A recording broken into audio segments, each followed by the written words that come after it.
చాలా కాలంగా సౌందరరాజన్ గారు, వారి తర్వాత ప్రధాన అర్చకులుగా అదే రంగరాజన్ గారు ఇక్కడ ఏదైతే సేవలు అందిస్తున్నారో వారిని ఇవాళ అగౌరవపరచడమే కాకుండా ఈరోజు రాష్ట్రంలో అధోగతి పాలైన శాంతి భద్రతల సాక్షిగా వారి మీద దాడికి దిగడం ఏదైతే ఉందో నిజంగా కూడా అత్యంత దుర్మార్గమైన, అత్యంత నీచమైన కార్యక్రమం. ఇది ఎవరు చేసినా, ఏ పేరిట చేసినా, ఏ ఎజెండాతో చేసినా శాంతి భద్రతల విషయంలో మాత్రం ఉక్కుపాదంతో వ్యవహరించాల్సిన బాధ్యత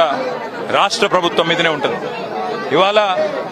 భగవంతుడి సేవలో నిమగ్నమయ్యే పెద్దలు రంగరాజన్ గారు, సౌందరరాజన్ గారి కుటుంబం పరిస్థితి ఈ విధంగా ఉంది అంటే